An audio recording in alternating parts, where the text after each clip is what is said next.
When we think of the Arctic, we often picture vast expanses of ice, polar bears, and an inhospitable environment.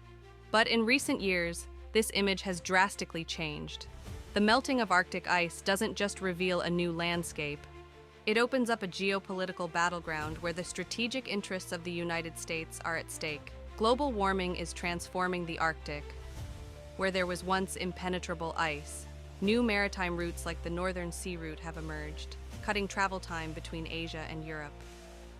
Moreover, the melting ice exposes enormous reserves of oil, natural gas, and minerals, turning the Arctic into a new El Dorado.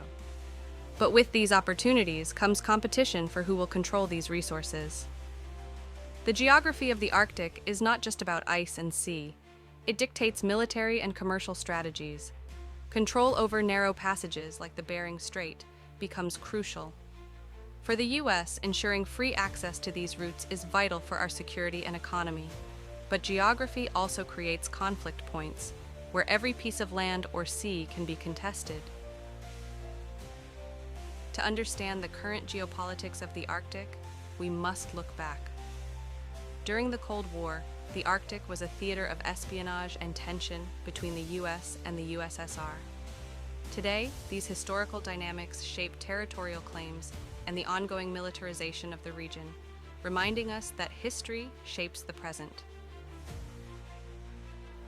Russia's presence in the Arctic is evident, with military bases and naval exercises reaffirming its control over vast areas.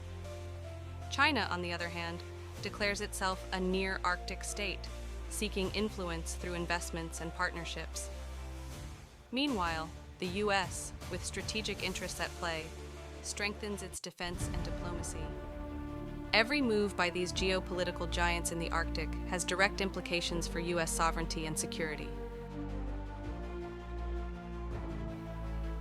Beyond maritime routes, the Arctic holds estimated reserves of up to 30% of the world's undiscovered natural gas and 13% of its oil.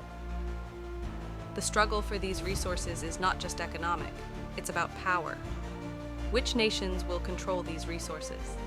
And how will this affect the global economy and American interests? The militarization of the Arctic is palpable. Russia expands its military capabilities with new bases and advanced technologies. China, despite not having direct access to the Arctic, invests in icebreakers and cooperation with Russia. For the U.S., this means an increase in vigilance and military presence to protect our interests and maintain the balance of power. The future of the Arctic is uncertain. With ice continuing to melt, new opportunities and conflicts will arise. For the United States, being attentive to Russian and Chinese movements isn't just a matter of foreign policy, it's about national security, the economy, and our role in the world. How should we navigate this new geopolitical frontier? The Arctic is transforming from a remote area into a center of geopolitical dispute. For the U.S., ignoring these developments is not an option. Vigilance and strategy are essential to ensure our waters, our resources, and our security are not compromised. The message is clear.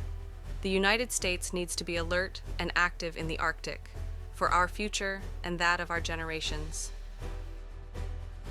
Did you know the Arctic could become the next battleground among superpowers? How do you think the U.S. should respond to the growing Russian and Chinese military presence? Leave your thoughts in the comments below, and don't forget to subscribe for more relevant geopolitical analysis.